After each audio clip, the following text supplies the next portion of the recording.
Hello बच्चों, आज हम कक्षा 7 की हिंदी की पाठ्य पुस्तक वसंत से पाठ 3 जिसका शीर्षक है हिमालय की बेटियां, इस पाठ को पढ़ेंगे। और इसे लिखा है नागार्जुन जी ने। हिमालय पर्वत आप लोगों को पता ही है, जिसे पर्वतराज भी कहते हैं। बहुत विशाल पर्वत उत्तर की दिशा में भारत की सीमा पर एक प्रहरी की तरह भारत की रक्षा करता है। और हिमालय की बेटियां किसे कहा है? जो नदियां हिमालय पर्वत से निकलकर बहती हैं उन्हें हिमालय की बेटियां कहा है। तो पाठ को पढ़ना शुरू करते हैं। अभी तक मैंने उन्हें दूर से देखा था। बड़ी गंभीर, शांत, अपने आप में खोई हुई लगती थी। संभ्रांत महिला की भांति वे प्रतीत होती थी। तो अभी तक लेखक ने उन्हें नदियों को दूर से देखा था, तो वो बहुत शांत, गंभीर, संभ्रांत का अर्थ है सभ्य। तो शांत, गंभीर, किसी सभ्य महिला की तरह वो उन्हें लगती थी। उनके प्रति मेरे दिल में आदर और श्रद्धा के भाव थे। माँ और दादी, मौसी और मामी की गोद की तरह उनकी धारा में डुबकियाँ लगाया करता। तो जैसे जब वो उनकी धारा में डुबकी लगाते थे तो ऐसा लगता था जैसे माँ, दादी, मामी, मौसी की गोद में खेल रहे हों। परंतु इस बार जब मैं हिमालय के कंधे पर चढ़ा तो वे कुछ और रूप में सामने थी। मैं हैरान था कि यही दुबली पतली गंगा, यही यमुना, यही सतलुज समतल मैदानों में उतरकर विशाल कैसे हो जाती हैं। तो जब वो इस बार हिमालय के कंधे पर चढ़ा का मतलब है कि जब वो हिमालय पर्वत पर नदियों के उद्गम स्थल को देखने गए, जहाँ से नदियाँ निकलती हैं, उस स्थान को देखने गए हिमालय पर्वत पर, तो वो बहुत हैरान हुए कि इतनी ये जो गंगा यमुना जो नदियाँ हैं ये हिमालय पर्वत से तो पतली धारा के रूप में निकल रही हैं और मैदानों में जाकर इतना विशाल रूप कैसे ले लेती हैं। इनका उछलना और कूदना, खिलखिलाकर लगातार हंसते जाना, इनकी यह भावभंगी, इनका यह उल्लास कहाँ गायब हो जाता है मैदान में जाकर। तो जो ये खिलखिलाकर, उछलकर, लहरें चट्टानों से टकराकर उछल उछल कर बहती हैं, तो वो खिलखिलाकर हंसी उनकी और उनकी भावभंगिमा, उनका ये जो उल्लास है, उल्लास का अर्थ है जोश, उत्साह। जो इनका जोश है वो मैदानों में जाकर कैसे शांत हो जाता है, कहाँ गायब हो जाता है। वो ऐसे गंभीर कैसे शांत, गंभीर होके बहती हैं वहाँ। किसी लड़की को जब मैं देखता हूँ, किसी कली पर जब मेरा ध्यान अटक जाता है, तब भी इतना कौतूहल और विस्मय नहीं होता जितना कि इन बेटियों की बाल लीला देखकर। तो जब किसी लड़की को या किसी कली को या कोई भी दृश्य लेखक देखते हैं तो तब भी कौतूहल का अर्थ है उत्सुकता और विस्मय का अर्थ है आश्चर्य। तब भी उन्हें इतनी उत्सुकता और इतना आश्चर्य नहीं होता जितना इन बेटियों की या इन नदियों की बाल लीला को देखकर। तो जो नदियाँ हैं जैसे छोटी बालिकाओं की तरह, जैसे छोटी बालिकाएं उछल कूद मचाते हुए खेलती रहती हैं, ऐसे ही उन्हें वो नदियाँ हिमालय की गोद में खेलती हुई दिखाई देती हैं। कहाँ ये भागी जा रही हैं? वह कौन लक्ष्य है जिसने इन्हें बेचैन कर रखा है? अपने महान पिता की का विराट प्रेम पाकर भी अगर इनका हृदय अतृप्त ही है तो वह कौन होगा जो इनकी प्यास मिटा सकेगा। तो कह रहे कि ये इतनी तीव्र गति से बही जा रही हैं, कहाँ भागी जा रही हैं ये? ऐसा कौन सा इनका लक्ष्य है? कहाँ इन्हें जाना है जो जिसे पाने को ये इतने बेचैन हैं या फिर इतने व्याकुल हैं? और अब इतने महान विशाल पिता का प्रेम पाकर भी अगर ये अतृप्त है और इस तरह से यहाँ से वेग में गति से भागी चली जा रही है, बही चली जा रही हैं, तो कहाँ इन्हें जाकर, ऐसा कौन सा स्थान है जहाँ जाकर इन्हें तृप्ति मिलेगी या ये उनकी प्यास बुझेगी। बर्फ़ जली नंगी पहाड़ियाँ, छोटे छोटे पौधों से भरी घाटियाँ, बंधुर आदित्यकाएँ, सरसब्ज उपत्यकाएँ, ऐसा है इनका लीला निकेतन। तो लीला निकेतन मतलब इनका लीला करने का क्रीड़ा केंद्र, क्रीड़ा करने का स्थान कैसा है? छोटे छोटे पौधों से भरी हुई घाटियाँ और हरी भरी सरसब्जी का अर्थ है हरी भरी उपत्यकाएँ यानी पर्वत की चोटियाँ। ऐसा है इनका खेलने का स्थान जहाँ ये खेलती हैं, उछल कूद मचाती हैं। खेलते खेलते जब ये ज़रा दूर निकल जाती हैं तो देवदार, चीड़, सरो, चिनार, सफ़ेदा, कैल के जंगलों में पहुंचकर शायद इन्हें बीती बातें याद करने का मौका मिल जाता होगा। तब इन्हें ज़रूर याद आती होगी, जब ये दूर निकल जाती होंगी तो अपने जंगल, हरे भरे जंगलों की, देवदार, चीड़ के जंगलों की याद ज़रूर आती होगी। कौन जाने बूढ़ा हिमालय अपनी नटखट बेटियों के लिए कितना सिर धुनता होगा। तो जैसे पिता बेटियों के दूर जाने पर चिंतित होता है, तो ऐसे ही कौन जानता है कि वो जो बूढ़ा हिमालय जो इनका पालन पोषण करते हुए इतना बूढ़ा हो गया है, वो इन नटखट यानी शरारती बेटियों के लिए कितना सिर धुनता होगा मतलब परेशान होता होगा। बड़ी बड़ी चोटियों से जाकर पूछिए तो उत्तर में विराट मौन के सिवाय उनके पास और रखा ही क्या है। अगर बड़ी बड़ी चोटियों पर ऊपर जाकर देखा जाए तो शांत वातावरण क्या अलावा और वहाँ पर है ही क्या। सिंधु और ब्रह्मपुत्र ये दो ऐसे नाम हैं जिनके सुनते ही रावी, सतलुज, व्यास, चनाब, झेलम, काबुल जिसे कुंभा भी कहते हैं, कपिशा, गंगा, यमुना, सरयू, गंडक, कोसी आदि हिमालय की छोटी बड़ी सभी बेटियां आंखों के सामने नाचने लगती हैं। तो सिंधु और ब्रह्मपुत्र जो बहुत बड़ी विशाल नदियां हैं, महानदियां हैं, इनका नाम सुनते ही सारी नदियों की जो छोटी छोटी नदियां हैं उनकी भी सबकी याद आ जाती है। वास्तव में सिंधु और ब्रह्मपुत्र स्वयं कुछ नहीं है, दयालु हिमालय के पिघले हुए दिल की एक एक बूंद न जाने कब से इकट्ठा होकर इन दो महानदों के रूप में समुद्र की ओर प्रवाहित होती रही हैं। तो वो स्वयं में कुछ नहीं है नदियाँ, बल्कि क्या है, हिमालय की बर्फ़ से पिघल कर निकली हुई नदियाँ हैं जो कि महानदी के रूप में समुद्र में बह के मिल जाती हैं। कितना सौभाग्यशाली है वह समुद्र जिसे पर्वतराज हिमालय की इन दो बेटियों का हाथ पकड़ने का श्रेय मिला। बहुत सौभाग्यशाली यानी बहुत भाग्यशाली है वह समुद्र जहाँ जाकर ये दोनों नदियाँ मिलती हैं, जिसमें हिमालय के जो बर्फ़ है वो गलकर मिली हुई है, नदियों के रूप में बहकर समुद्र में मिलती हैं।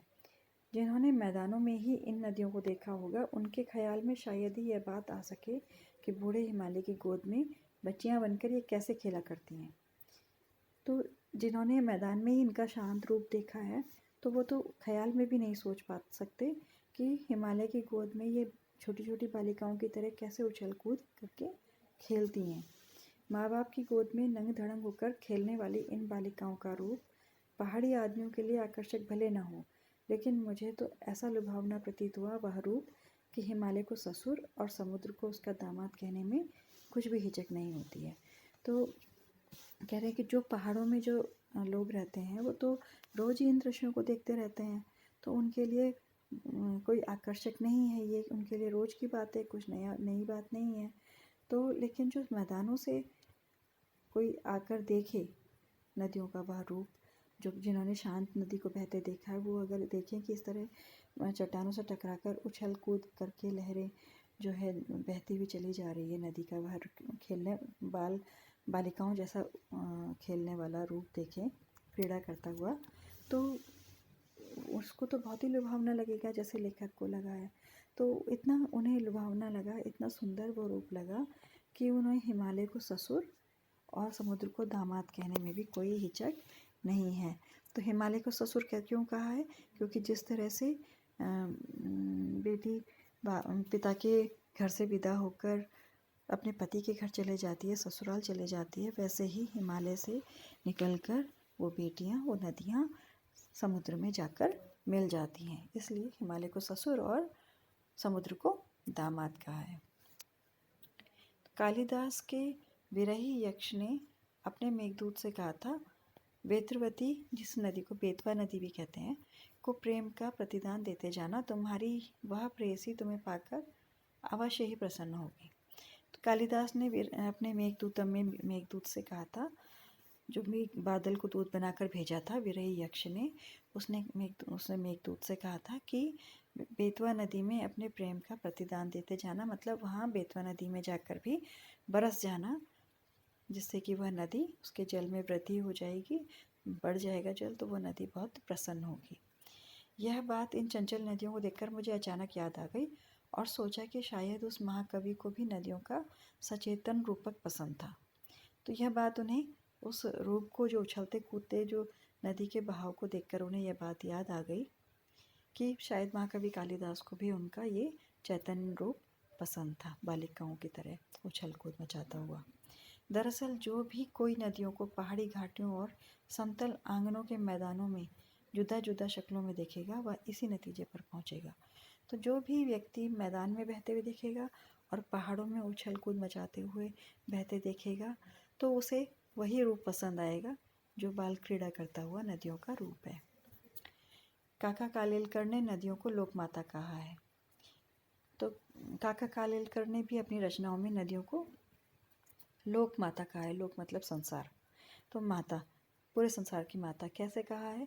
जिस प्रकार माता अपने बच्चे का पालन पोषण करती है, उसी प्रकार ये नदियाँ अपने जल से हमारा पालन पोषण करती हैं। नदियों के जल को हम पीते हैं, बिना जल के जीवन संभव नहीं है। और हमारा जो खेत है वो भी सिंचाई नदियों के जल से होती है। जो अन्न पैदा होता है वो भी अगर ना पैदा होता तो ये जीवन की कल्पना करना भी मुश्किल था। और जैसे आधुनिक युग में जितने उपकरण हम यूज़ करते हैं, प्रयोग करते हैं, इन उपकरणों से हमारा जीवन सरल हो गया है। तो अगर ये सब उपकरण किससे चलते हैं? नदियों से जो बिजली बनती है उसी से चलते हैं। तो अगर ये नदियाँ ना होती तो हमारा जीवन इतना सरल नहीं होता। इसलिए उन्होंने लोक माता कहा है, क्योंकि संसार का पालन इन नदियों के जल से हो रहा है। किंतु माता बनने से पहले यदि हम इन्हें बेटियों के रूप में देख लें तो क्या हर्ज है? अब माता बनने से पहले हम अगर इनका बेटियों वाला रूप देख लें तो क्या हर्ज है, कह रहे हैं लेखक, क्योंकि बेटियां ही आगे चलकर माता बनती हैं, बड़ी होकर माता बनती हैं। और थोड़ा आगे चलिए, इन्हीं में से अगर हम प्रेयसी की भावना करें तो कैसा रहेगा? ममता का एक और भी धागा है जिसे हम इनके साथ जोड़ सकते हैं। बहन का स्थान कितने कवियों ने इन नदियों को दिया है। तो इसके अलावा, माता के अलावा हम बेटियों का रूप देख सकते हैं, और प्रेयसी का रूप भी देखा है, और बहन के रूप में भी कवियों ने नदियों को देखा है। बहन का स्थान कितने कवियों ने नदियों को दिया है? एक दिन मेरी भी ऐसी भावना हुई थी। लेखक अपने अनुभव को बता रहे हैं कि एक दिन मेरी भी ऐसी भावना हुई थी। थोलिंग, तिब्बत की बात है। तिब्बत में थोलिंग नामक स्थान पर वो थे। मन उचट गया था, तबीयत ढीली थी। यानी तबीयत कुछ ख़राब थी और मन भी उदास था। सतलज के किनारे जाकर बैठ गया। दोपहर का समय था। पैर लटका दिए पानी में। थोड़ी देर में उस प्रगतिशील जल ने असर डाला। तो मन उदास था और तबीयत भी कुछ ख़राब थी, तो नदी के किनारे जाकर वो दोपहर के समय नदी के जल में पैर डुबाकर बैठ गए। तो उस प्रगतिशील जल ने, प्रगतिशील क्योंकि नदी हर समय हमेशा गतिमान होती है, हमेशा चलती बहती रहती है, तो कभी भी रुकती नहीं है, उसका जल रुकता नहीं है। तो इसी तरह से वो प्रगतिशील जो जल था उसने लेखक के मन में भी लहरें जगा दी, और लेखक का मन जो है तरोताज़ा हो गया, स्फूर्ति से, उत्साह से भर गया। जो उदास मन था वो भी खुश हो गया। तो वो भी लगा मैं, तन और मन ताज़ा हो गया तो लगा मैं गुनगुनाने। तो जब व्यक्ति का मन प्रसन्न होता है तो वो गुनगुनाने लगता है गाना। तो यहाँ पर उन्होंने जो कविता गुनगुनाई है वो दी हुई है, उसे पढ़ेंगे। जय हो सतलज बहन तुम्हारी, लीला अचरज बहन तुम्हारी, हुआ मुदित मन हठा खुमारी, जाऊँ मैं तुम पर बलिहारी। कहते हैं कि सतलज बहन तुम्हारी जय जयकार हो, क्योंकि तुम्हारी जो लीला है वो अनोखी है, और इससे जो मेरे जो मन में खुमारी थी, जो आलस्य था, वो हट गया है और मुदित हो गया है, मतलब प्रसन्न हो गया है मेरा मन। मैं तुम पर बलिहारी जाता हूँ। तुम बेटी यह पाप हिमालय, चिंतित पर चुपचाप हिमालय, प्रकृति नदी के चित्रित पट पर, अनुपम अद्भुत छाप तुम्हारी, छाप हिमालय, जय हो सतलज बहन तुम्हारी। तो प्रकृति नदी के चित्रित पट पर, तो कह रहे हैं कि तुम बेटी हो और ये हिमालय पर्वत पिता के समान है, और तुम्हारी जय जयकार हो, तुम्हारी जय जयकार हो। तो इस तरह से हमने ये पाठ पढ़ा, और अभ्यास प्रश्नों के साथ हम फिर बात करेंगे।